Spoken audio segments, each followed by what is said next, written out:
Super. On se lance ? On y va.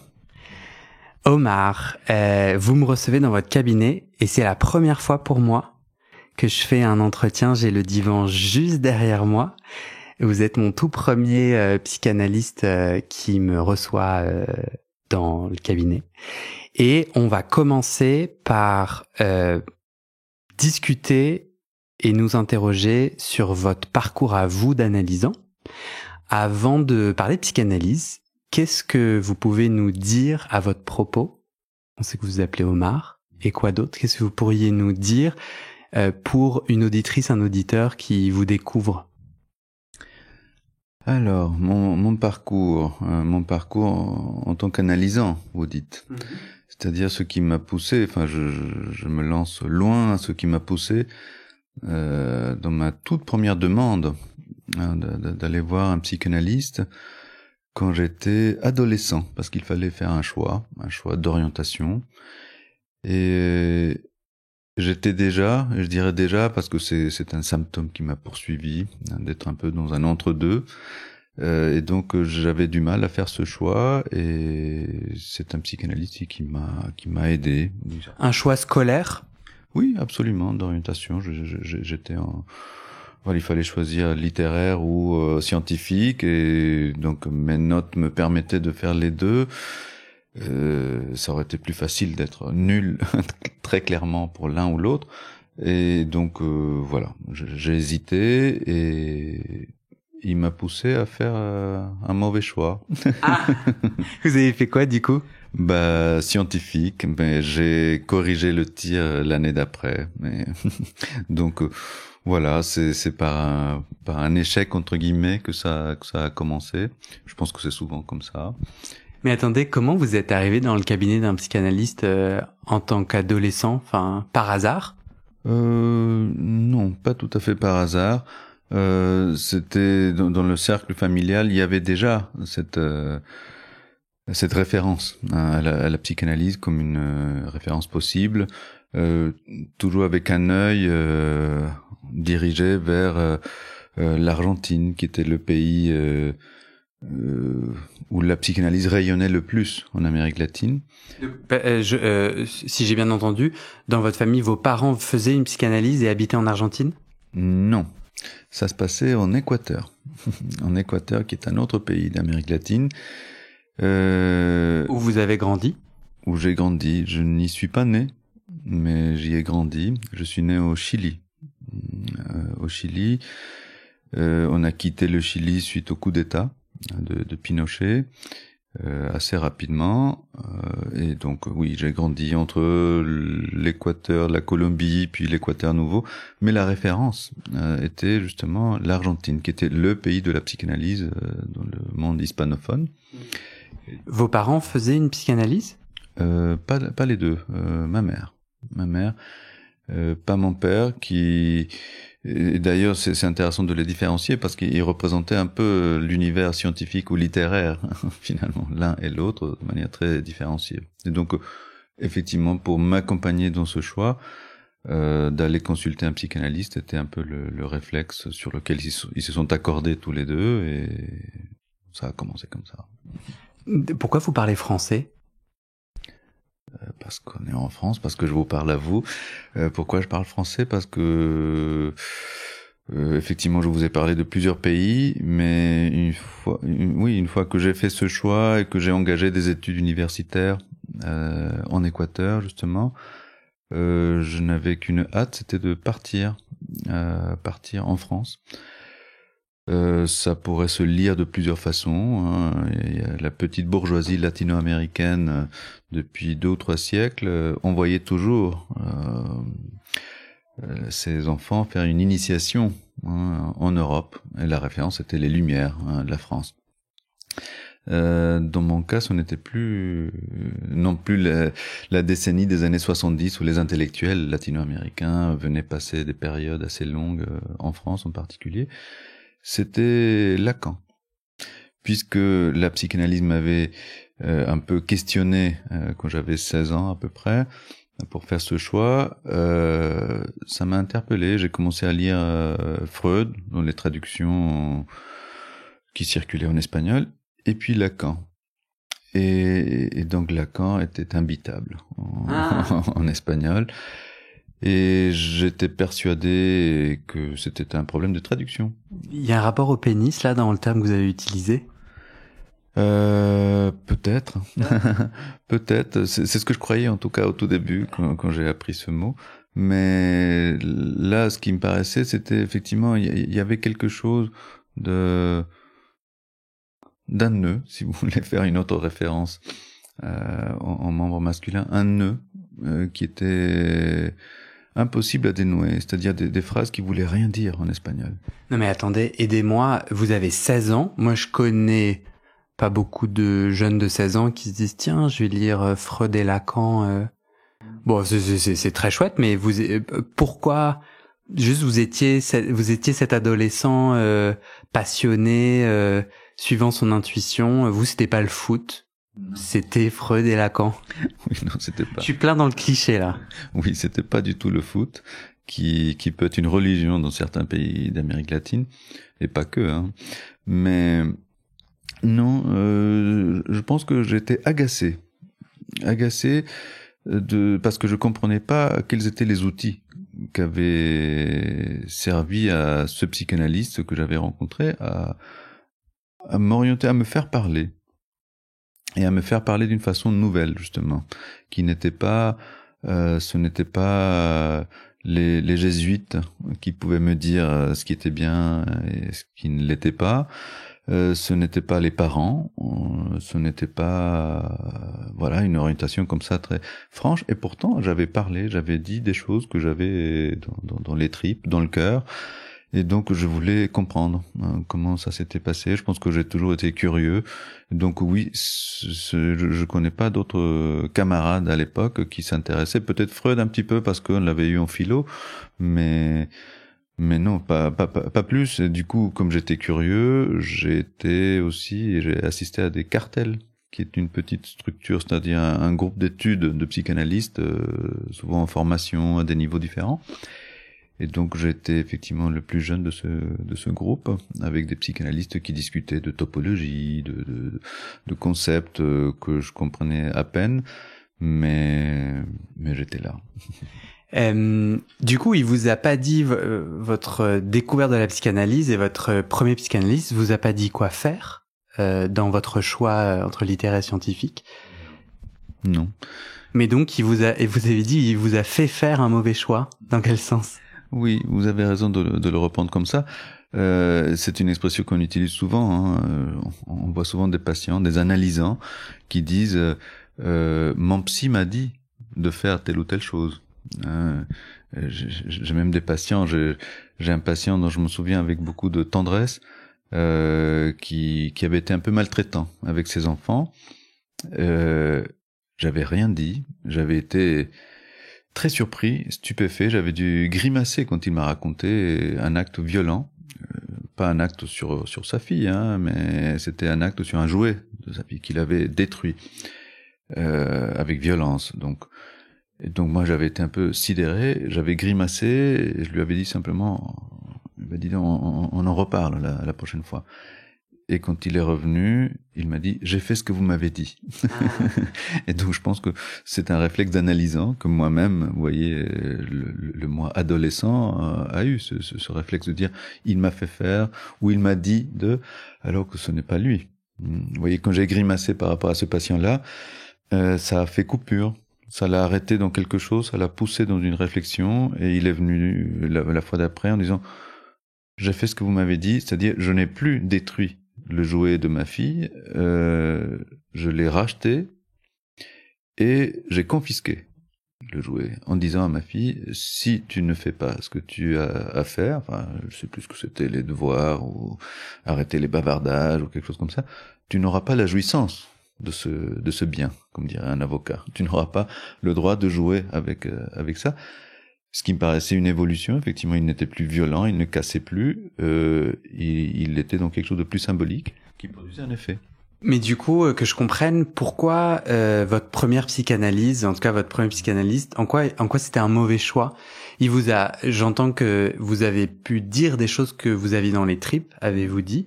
Vous aviez l'air d'être assez positif par rapport à cette expérience, et pour autant, cela vous a fait faire un mauvais choix. En quoi c'était un mauvais choix? Oui, c'est comme des patients qui viennent consulter parce que leur couple bat de l'aile, par exemple. Quel est le bon choix? Rester dans ce couple, rafistoler quelque chose, Ok, donc sur votre expérience, vous vous êtes rendu compte qu'un bon choix n'existait pas. C'est ça que la psychanalyse vous a d'abord appris? Je le dirais pas comme ça. Il y a des choix qui sont bons. Il y a des choix qui sont bons. Je pense que je suis parti sur un mauvais pied et que ce psychanalyste qui a fait lui-même beaucoup de mauvais choix, y compris me concernant, parce que c'était une première expérience. Heureusement, j'ai pu avoir une vraie rencontre plus tard avec un autre psychanalyste. Et qu'est-ce qu'il a fait? Ce qu'il a fait, c'est qu'effectivement, de bien ou de pas bien? De problématique, ouais. De problématique, je pense qu'il était de formation, il avait été curé avant d'être psychanalyste, ce qui arrive. Il y a certains des pontes de certaines écoles qui ont fait une formation religieuse avant. Ça n'est pas forcément un handicap. Le concernant, ça avait laissé, je dirais, une patine de rigidité, un peu moralisante. Et donc, je sais que pour certaines questions, il s'est érigé lui-même en modèle. Quand j'avais un doute sur certaines choses, une consommation adolescente, il disait quelque chose comme... il y avait une phrase comme ça, mais regardez, moi je le fais.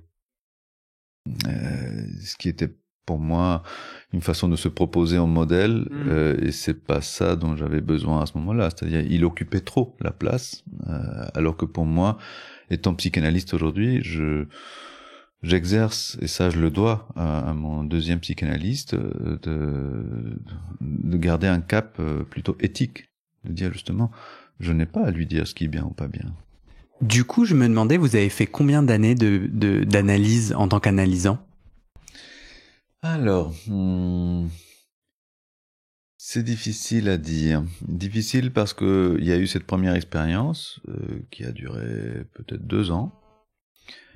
Ensuite, ça a été en France, 3 semaines après mon arrivée, et ça a été par tranche.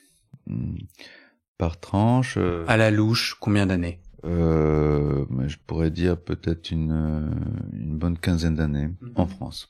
Donc vous arrivez en France, vous ne parlez pas encore français, ou vous l'avez peut-être appris à l'école?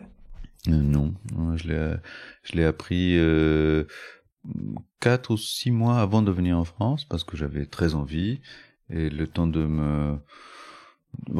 d'essayer de lire Lacan en français, et de me dire que j'avais un problème, que j'arrivais pas en français. Donc oui, en arrivant, j'ai essayé donc pour continuer les études à la fac. On me disait qu'il fallait passer des tests et autres, mais j'avais pas envie d'attendre. Donc j'ai trouvé une fac où je me suis débrouillé au secrétariat et on m'a filé les formulaires pour l'inscription. Ouais, donc j'entends que vous aviez un désir, vous étiez jeune, vous aviez un désir d'être analysé, d'être dans la psychanalyse des deux côtés, très tôt, avec cette fascination pour Lacan. Est-ce que vous savez aujourd'hui dire avec quelle était l'énigme de ce désir? En fait, c'est pas anodin d'avoir ce désir, cette envie, cette injonction presque. Qu'est-ce qui était en train de se jouer? Je pense qu'effectivement, il y avait eu au tout début un doigt mis sur cette énigme, c'est-à-dire quelque chose qui m'a déplacé, ou qui m'a plutôt, je peux le dire dans l'après-coup, remis à ma place, à une place. Ce que j'appelais cet entre-deux, que j'ai glissé comme ça tout à l'heure, d'être dans un entre-deux, et qui se jouait entre deux pays, par exemple, pour certaines choses, entre deux générations. Vous savez, ça arrive souvent, des familles, un peu moins maintenant, On va voir avec les familles recomposées qui sont nombreuses maintenant, il y a d'autres choses qui vont se jouer, mais il y a eu une génération dont les familles, il n'était pas rare d'avoir 7 ou 8 enfants. Et donc, quand les aînés commençaient à avoir des enfants, il y avait encore des enfants en bas âge qui étaient des frères ou sœurs. Donc, cela, ça a été un peu mon cas. Donc, de me retrouver dans un entre-deux générations, entre deux pays, maintenant entre deux langues aussi, je pourrais le dire. Mais il a fallu cette rencontre avec la psychanalyse. Pour d'autres, c'est pas nécessaire, mais pour moi, ça a été le cas. Et ça a été quelque chose de magique. Moi, maintenant, en tant que psychanalyste, je le dis par rapport à certains patients, c'est un moment de grâce. On a l'impression d'assister justement à quelque chose qui se remet en place et qui permet à quelqu'un de faire son chemin. Et donc, il y avait quelque chose de cette recherche de compréhension. De me dire qu'est-ce qui s'est joué là, c'est pas possible que seulement avec des mots quelqu'un qui en plus ne disait pas beaucoup ait pu m'aider à, comme disait un écrivain très connu mexicain, un écrivain mexicain qui s'appelle Fuentes, il disait qu'il est devenu homme à Paris. Et c'est un peu l'impression que j'ai eue, justement, que dès mon arrivée et l'analyse engagée ici, il y a quelque chose qui m'a permis, justement, de devenir adulte, pour le dire comme ça. Et, oui. Est-ce que je vous ai bien entendu si je dis que vous aviez un petit peu une souffrance autour de votre identité, de votre place, de votre entre-deux, mais que principalement vous rentrez en psychanalyse avec une intrigue plutôt joyeuse de se dire mais c'est très puissant. Vous êtes plutôt attiré par la lumière de la magie. De la plupart des témoignages que j'entends, les gens sont attirés en tant qu'analysante parce qu'ils ont une grande souffrance. C'était pas votre cas? Je pense que pour jouer un tout petit peu avec les mots que vous utilisez, je suis resté en souffrance, comme une lettre en souffrance longtemps. Et que voilà, je sais que j'ai rencontré par exemple un jour une journaliste qui m'a dit j'ai lu vos articles et donc quand vous dites dans un article, je sais plus lequel d'ailleurs, que quand on fait un travail, quand on reçoit un certain type de patient, c'est pas pour rien. Donc expliquez-moi pourquoi les patients que vous recevez dans ce centre, c'était le centre Primo Levi à Paris, qui reçoit donc ces personnes qui ont subi des tortures, des violences, pourquoi pendant une bonne quinzaine d'années, vous avez reçu ces patients? Et j'étais incapable de répondre. C'est-à-dire là, je me sentais justement dans cette souffrance de dire oui, effectivement, il doit y avoir une raison, et laquelle je me sentais pas concerné, j'ai pas vécu c'est ce que je pensais. Cette journaliste m'a aidé à refaire une tranche à ce moment-là, parce que j'ai pas eu la réponse que je voulais tout de suite, et j'ai pas pu lui dire. Bien sûr, parce que je sais pas, je serais d'origine juive, et donc ma famille étant disparue dans les camps, je suis travaillé par la question. Non, je pouvais pas lui apporter une réponse comme ça. C'était quand cette nouvelle tranche? Alors là, c'était en 2008, je pense, quelque chose comme ça. Qu'est-ce que vous avez découvert grâce à cette nouvelle tranche que cette journaliste a provoquée? Alors justement, j'ai découvert que j'étais pas par hasard dans ce centre. Au-delà de mon nom de famille Guerrero, qui renvoie à la guerre justement, qui aurait pu être une réponse journalistique satisfaisante, suffisante. Pour moi, ça ne l'était pas. Mais effectivement, le contexte de ma naissance, comme je vous l'ai dit tout à l'heure, et d'aller fouiller, grâce à cette tranche d'analyse, ce qui s'est passé quelques années avant et après ma naissance, c'est la dictature au Chili. Une dictature où il y a eu des milliers de morts, où effectivement une partie de ma famille qui vit toujours. Il y a un tiers de ma famille à peu près là-bas. Il y en a qui ont subi de plein fouet cette dictature. Et ce sont des choses que je savais sans savoir, sur lesquelles j'ai pu mettre le doigt. Mais plus que ça, je pense que il y avait aussi la question de la psychanalyse. Est-ce que ça marche, par exemple, avec des personnes qui ont vécu des tortures non pas fantasmé, mais réel. Voilà, c'est une question souvent qui revenait par les journalistes. Parce que pour vous, souvent, la psychanalyse, c'est pour des gens qui fantasment la torture qu'ils ont vécue. Fantasmer est déjà une traduction. Le terme qu'utilisait Freud, c'était fantasy, qui renverrait plutôt à fantaisie. D'ailleurs, en espagnol, il se casse les dents pour traduire ça, parce que il y a des termes très différents pour. Enfin, en français, on a fantôme et fantasme. En espagnol, il y a fantasme pour les deux. Donc, c'est compliqué. Fantasmer, c'est pas forcément le terme que j'aurais pris, mais plutôt la façon qu'on a eu de vivre tel ou tel événement. Parce que le même événement peut avoir des effets néfastes pour un frère, et puis pour l'autre, absolument accessoire. Et donc c'est plus cette façon-là de vivre la chose. Et donc je pense que effectivement j'ai eu une façon de vivre certains événements dans ma vie qui ont pu avoir une valeur traumatique. D'ailleurs, cette journaliste qui m'a poussé à faire une deuxième tranche m'a aidé à formaliser certaines choses. Et grâce à ce travail-là, j'ai pu être plus précis dans ma clinique aussi avec ce public-là. C'est-à-dire à distinguer ce que je distingue en théorie maintenant de 4 types d'événements potentiellement traumatiques, par exemple, comment on les traite, qu'est-ce qui... Voilà. Avant, je me sentais dans quelque chose d'un peu plus empirique, y aller à tâtons. Donc, oui. Est-ce que vous pouvez me raconter votre dernière séance? Celle qui vous vient tout de suite, la plus signifiante, ou la dernière, c'est-à-dire vous prenez votre dernière tranche et vous me racontez la dernière séance.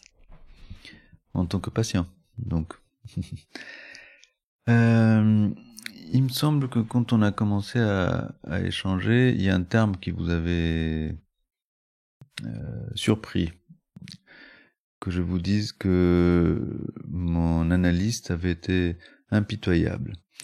Et impitoyable, c'est le terme qui m'était venu comme ça, parce que effectivement, je m'accrochais, comme la plupart de névrosés, à obtenir une réponse qui remplisse, comme un enfant qui s'accroche à une mère qui donne, ou à un être maternel, parce que parfois ça peut être un père aussi, mais qui donne, qui fournisse.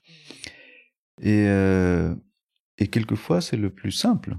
Effectivement, quand on a une question difficile, un inconfort, c'est ce qui pourrait soulager le plus vite. Mais c'est pas forcément la solution.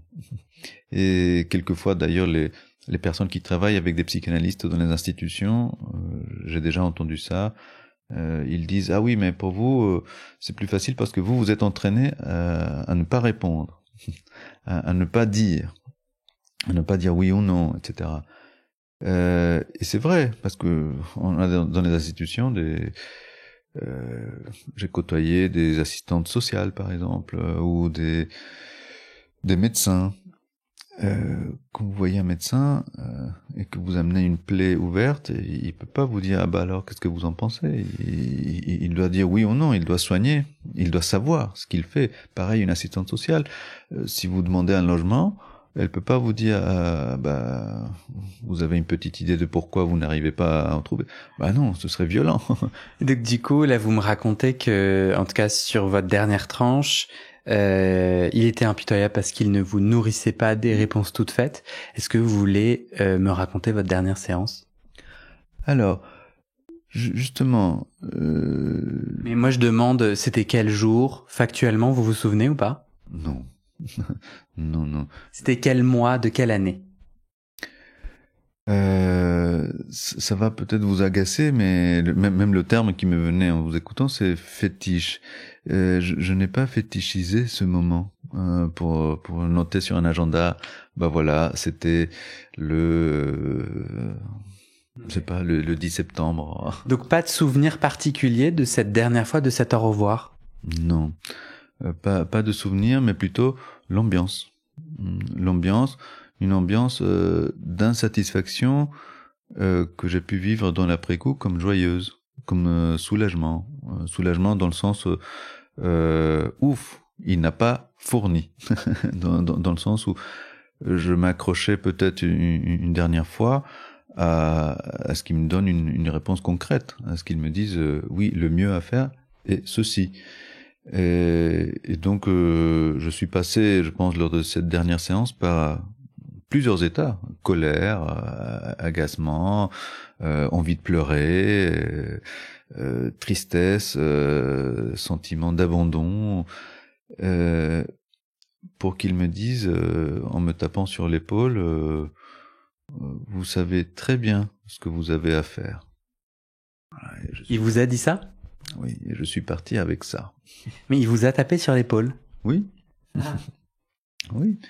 Et donc, effectivement, je suis sorti de là, et j'ai marché 100 mètres dans le sens contraire de là où je devais aller, parce qu'effectivement, j'étais dans mes pensées, à essayer de comprendre, de donner une valeur à cette petite phrase qui avait valeur d'interprétation, qui était, quand je dis colère, abandon, tristesse et tout ça, je vivais tout ça en même temps, de dire mais il me lâche, c'est lui le lâche, pourquoi il s'engage pas plus, pourquoi il me dit pas c'est à gauche ou à droite, enfin quelque chose de plus concret, et puis finalement me dire ah mais c'est une responsabilité énorme. S'il me dit que je sais, ça veut dire qu'il me fait confiance, que j'en suis là, par exemple. Que je comprenne, c'est lui qui a mis fin aux séances? Oui, après une longue hésitation de ma part aussi, où j'étais justement. Alors je continue, j'arrête. Pourquoi il me dit pas? Est-ce que je dois moi revenir, insister, donner une forme concrète, théorique éventuellement? Et donc ça a été un processus. Et je pense qu'effectivement, il a apporté ce petit lacet, ce capiton, je sais pas comment l'appeler, ce moment de clôture, de coupure. Il vous a annoncé une date spécifique que vous n'avez pas voulu fétichiser, mais c'est lui qui a déclaré quand ça allait se terminer, ou un jour vous faisiez une séance et il a dit bah ça y est, c'est terminé en vous tapant sur l'épaule? C'est plus comme ça. Y a pas de date, ça s'est pas préparé, y a pas eu de préavis de 3 mois. Bah tu m'étonnes que tu te souviens pas de la date. Bah c'est un peu traumatique quand même. On vous a imposé votre dernière séance. Oui et non. Quand je dis que c'était un processus, c'est que moi-même, plusieurs fois, comme pour les autres tranches, il y avait un peu de fatigue, de lassitude, de vouloir essayer, comme disent souvent les patients, de vouloir essayer de faire sans, d'être comme un adulte, comme je disais. Et donc, je pense que si j'ai pas fétichisé aussi une date, c'est parce que justement, ce n'est pas un enjeu chronologique. Ce n'est pas un calendrier. Je sais qu'il y a des personnes, j'ai eu des patients obsessionnels, très obsessionnels. Il y en a un qui est venu me dire j'ai fait 4 ans d'analyse chez votre confrère, j'ai dépensé tant. Il avait voilà comme ça fait les calculs. Ce n'est pas une affaire financière ou chronologique ou de calendrier, mais plutôt d'un temps logique. Si c'est pas une affaire financière, vous êtes prêt à faire une psychanalyse gratuitement? Oui et non.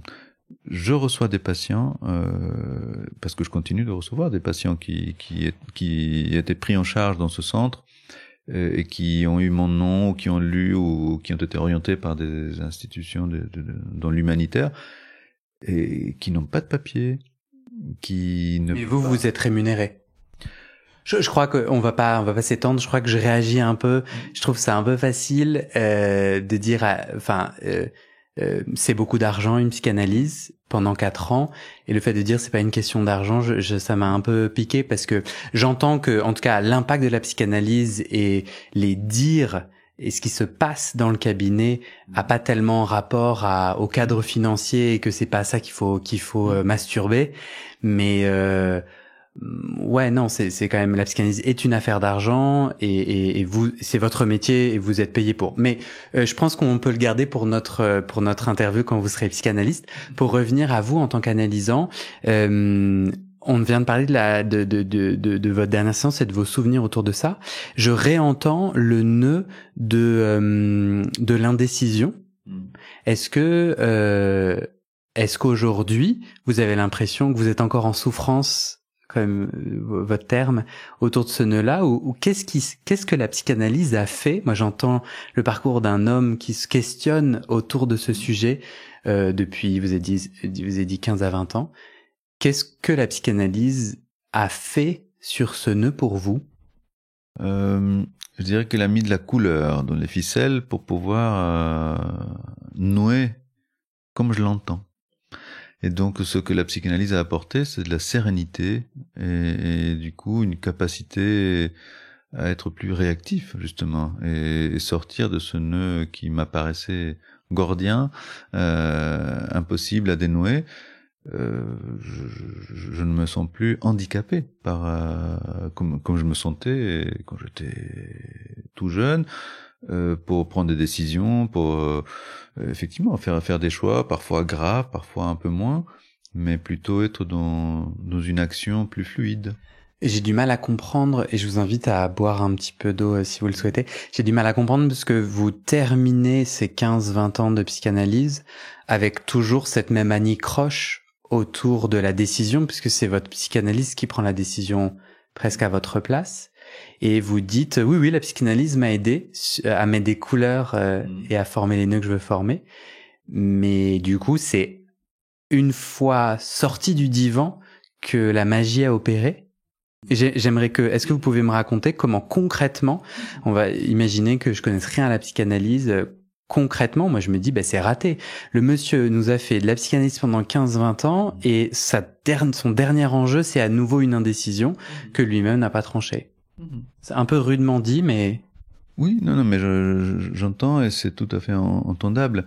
La magie de la psychanalyse, elle opère au-delà. C'est un peu ésotérique dit comme ça, mais c'est que souvent on s'attend à ce que ça soit pendant la séance, que le psychanalyste dise quelque chose de génial qui nous retourne l'esprit et on sort de là changé, douché, tout neuf, en disant ça y est, maintenant je prends ma vie autrement. Mais c'est pas tout à fait comme ça. Le psychanalyste peut vous dire, et ça a été mon cas en tant que patient plusieurs fois, il pouvait me dire, on en reparlera, ou on va essayer de réfléchir sur ce mot que vous venez de dire. Et au revoir. Et donc, effectivement, très énigmatique, mais du coup, je comprends pas. Comment ça s'est passé pour vous? Racontez-moi, vous, dans vos tripes, comment la magie a opéré? Justement, c'est pour ça que j'avais besoin d'expliquer cette petite partie-là, de dire, de cette séance-là à la suivante, je me disais, mais pourquoi ce mot?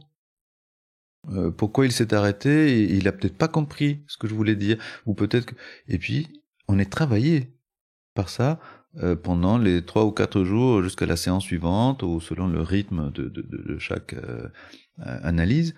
Et donc, pour moi, effectivement, je me sentais au travail en permanence. Quand on est en période comme ça de ce qu'on appelle une tranche, on est en permanence travaillé. D'ailleurs, c'est un analyste qui, je pense que j'ai appris de lui aussi, ne fermait pas son cabinet les jours fériés ou qui recevait très tôt, très tard, qui était justement dans une temporalité de l'inconscient, de respecter justement ce temps, comme on est travaillé par un mot, etc. Donc, je vais essayer de reformuler pour voir si j'ai bien compris. Vous dites que la psychanalyse fait pas toujours, fait effet pendant puisqu'elle pose les bonnes questions, mais on n'obtient pas toujours les réponses dans un grand rayon de lumière avec tout le monde qui se met à chanter autour de nous comme dans une comédie musicale, et que pour vous ça a fonctionné malgré cette dernière séance où à nouveau vous êtes face à une indécision à votre nœud intime. Ça a fonctionné pendant et après Et aujourd'hui, vous avez les bénéfices de la psychanalyse, mais vous l'aviez pas sur le moment. Oui, on peut le dire comme ça. C'est pour ça que l'image qui me venait pas, enfin, ou que j'arrivais pas à nommer tout à l'heure, c'était comme le lacet d'une chaussure, comme si j'avais fait ce lacet. D'ailleurs, on peut l'entendre comme l'apostrophe, assez, et mettre fin à quelque chose, ou faire une ponctuation, voilà, temporaire, définitive, mais une ponctuation. Et donc, je trouve qu'effectivement, il y avait cette image de faire un lacet, comme si j'étais venu pendant des années avec les chaussures défaites, dénouées, et que faire ce lacet, c'était aussi me responsabiliser, parce que c'est peut-être pour moi, et je le dis comme ça aujourd'hui, c'est l'un des grands axes de la psychanalyse.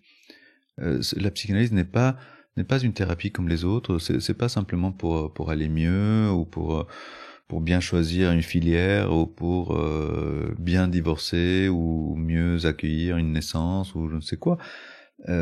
C'est tout ça et plus. Il y a un mot qui me convient pour la psychanalyse, c'est de devenir conséquent.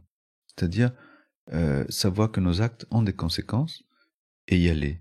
Parce que très souvent, justement, on craint les conséquences d'un acte et donc on n'y va pas et on reste en souffrance. D'autres fois, on réfléchit pas et on veut pas payer les conséquences. J'ai un patient qui disait, par exemple, sa copine est tombée enceinte et il disait, mais il faut qu'elle avorte. Il faut qu'elle avorte alors qu'elle voulait pas. Et donc je n'ai pas à être pour ou contre l'avortement, mais dans ce cas précis, pour ce patient-là, c'était clairement un refus d'assumer la conséquence d'un acte. Il savait qu'il se protégeait pas depuis plusieurs mois, etc. Donc il y a quelque chose de cette dernière séance qui était comme ce lacet, voilà, de venir nouer quelque chose en assumant cette responsabilité et en étant joyeux, parce que c'était ça la différence. Ce qui pouvait être... Mais vous l'étiez pas, vous avez subi, ce que j'ai entendu, c'est que vous subissez votre dernière séance, vous êtes désorienté avant tout, c'est ça que vous m'avez raconté. Oui. Vous me parlez de joie, mais vous... Oui, je vous ai dit qu'il y avait tout ça en même temps. Il y avait la colère, la tristesse, parce que je me sentais aussi abandonné, par exemple, mais il y avait en même temps, je vous l'ai dit tout à l'heure, cette espèce de signe de confiance. De me sentir responsabilité, comme si j'avais été nommé. Et c'est très fort. C'est très fort d'être... Il vous a donné le pouce vers le haut. Ah ben oui, mais il vous tapote sur l'épaule et c'est bon. En tout cas, pour réagir à ce que vous disiez, c'est moi j'ai une expérience de la psychanalyse pendant mes 10 années en tant qu'analysant, de plusieurs et même de nombreuses séances assez magiques. Tout de suite, sur le moment. Je pense que sinon je serais pas resté de mots qui vraiment déclenchent une suite de choses, soit pendant la séance, soit pendant la semaine. Mais moi, c'est beaucoup ça qui m'a rattaché à la psychanalyse, c'est son ancrage profondément intime, quotidien et pas du tout conceptuel compliqué. Et je voulais juste faire cette petite parenthèse. Je me posais la question, on a beaucoup parlé de votre nœud autour du choix et de ses conséquences et d'être conséquent. Est-ce que vous voyez un autre nœud qui s'est présenté sur votre chemin d'analyse? Il y en a eu plusieurs. Je sais que je parlais de cet entre-deux. Quand je suis arrivé, j'étais étudiant. Et donc, finissant les études, il y avait plus de carte de séjour, par exemple. Il fallait rentrer. Et rentrer chez moi. Mais le chez moi, c'était ici pour moi. Et donc, voilà. Est-ce que j'allais me battre pour rester ici? Comment? À quel prix? Autrement, aller où? dans quel autre pays? C'était un nœud, il y en a eu d'autres, comme dans toute vie adulte, où justement il y a des choix de couple, de travail, des moments importants, où je pense qu'effectivement j'ai pu vérifier à chaque fois ce que j'appelais cette sérénité supplémentaire à chaque fois, de pouvoir les séchoirs, justement, et me dire que c'était le prix pour le bonheur d'après, par exemple. Du coup, on reboucle autour de la question du choix. C'est vraiment l'axe clé de votre analyse que j'entends se répéter. Une fois que votre analyste vous tape sur l'épaule et vous dit en avant Guingamp, pourquoi est-ce que vous arrivez à faire des choix ou à mieux faire vos choix? Ce que je veux dire par là, c'est que comment le nœud de votre psychanalyse s'est-il dénoué? Concrètement, on va essayer d'expliquer ça à quelqu'un qui n'a jamais fait de psychanalyse. Donc, vous venez 1 à 2 fois par semaine, vous allongez sur un divan, dire ce qui vous passe par la tête, travailler comme ça cette question de la peur du choix, et concrètement, et donc il y a ce moment final de la petite tape sur l'épaule qui semble un peu dérisoire. Qu'est-ce qui s'est passé pendant toutes ces années? C'est quoi? C'est à force de mots. Comment ça marche? Comment ça a marché pour vous la psychanalyse? Dites-moi en plus sur cette magie. Mais c'est intéressant effectivement que vous le disiez, que vous le rameniez comme ça, c'est-à-dire le psychanalyste apparaît comme parce que vous avez dit le mot dérisoire, et c'est effectivement ça, c'est dérisoire. Lacan a même parlé d'une escroquerie. C'est une escroquerie, la psychanalyse. Dans quel sens? Dans le sens où vous parlez à quelqu'un à qui vous demandez de le faire à votre place, de prendre la place, de vous dire si vous devez divorcer ou pas, si vous devez changer de travail ou pas, parce qu'il est supposé savoir, puisque c'est le nom d'un des concepts psychanalytiques, il est censé, comme le médecin ou comme l'assistante sociale dont je vous parlais, tout ça, ils sont censés savoir ce qu'ils doivent faire et le faire. Quand vous vous adressez au psychanalyste, il est censé savoir, mais il n'en sait rien, lui. Et donc là, cette petite escroquerie fait partie de la magie, dans le sens où il va pas vous dire qu'il faut ou pas faire telle ou telle chose. Et donc là, il y a un malentendu, un heureux malentendu, dans le sens où il va pas occuper cette place-là. Okay. Mais donc du coup, vous sur le divan, moi je dirais personnellement, je l'ai dit plusieurs fois, j'ai beaucoup pleuré. Vider mon sac m'a permis de le re-remplir d'autres choses. Vider mon sac d'enfant m'a permis de remplir mon sac d'adulte.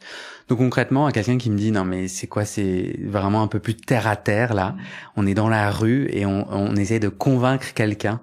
Moi je lui dirais l'usure des mots a fait s'écouler tout ce qu'il y avait à faire sortir de ce sac.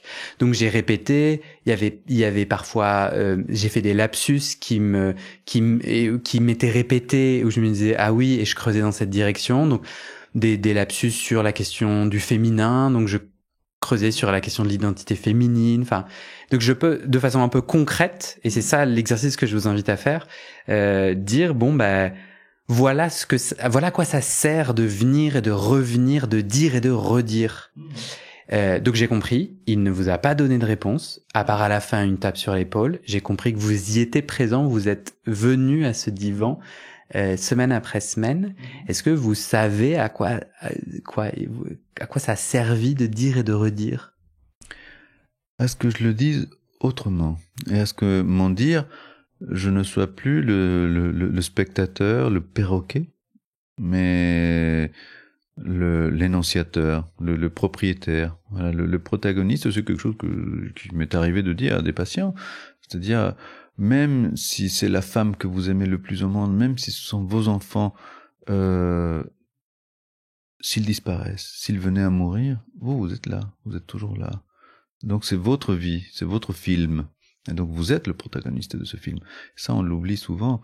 Et donc le fait de dire, de venir offrir, je dirais presque un lapsus à l'analyste, le fait qu'il le pointe, c'est qu'il vient mettre le doigt pour que vous puissiez, vous, faire le lacet.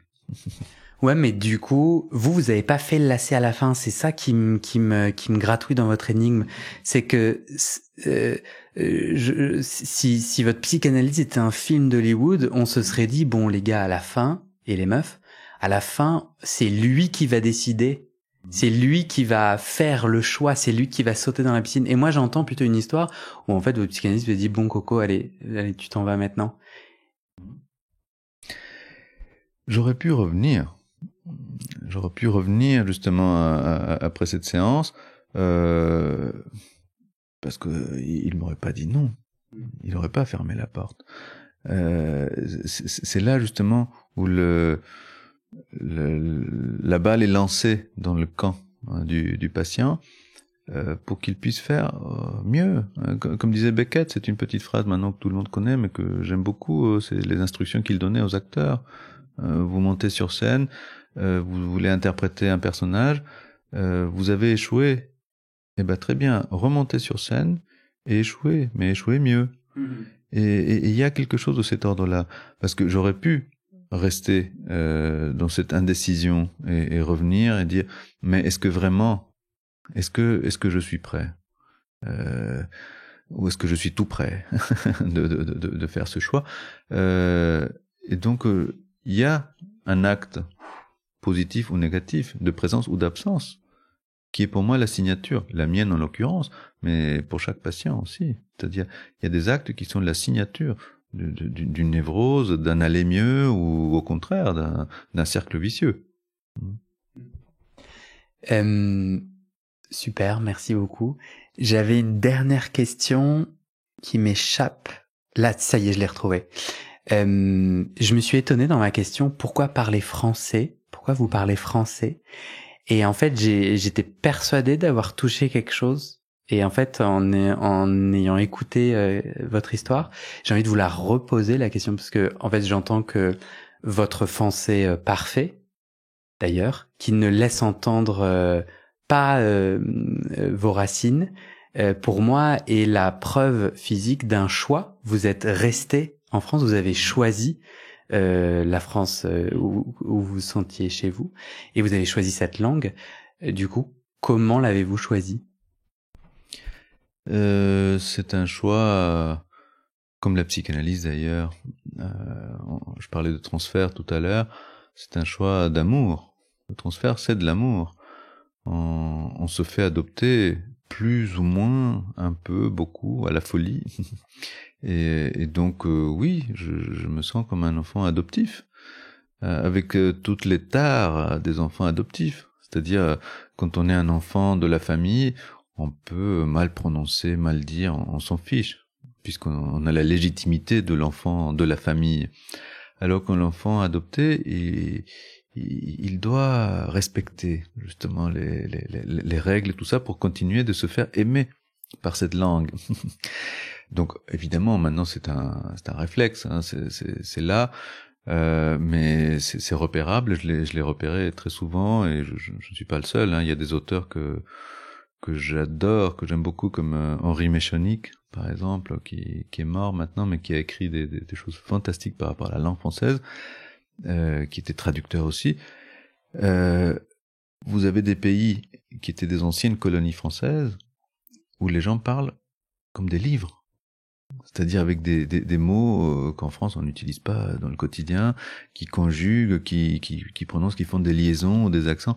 Nous on a lissé certaines prononciations, mais voilà, quand on va, je sais pas, des pays comme Congo, Haïti ou autres. Moi, je pense que j'avais envie de vous amener sur une intuition. Je connais et j'ai déjà croisé des personnes qui ont grandi avec une langue maternelle, puis qui se sont installées dans un pays, et ça fait 10 ans, 15 ans, 20 ans, 30 ans, ils ont plus vécu dans ce second pays que dans le premier. Ils ont les deux nationalités, et leur accent reste.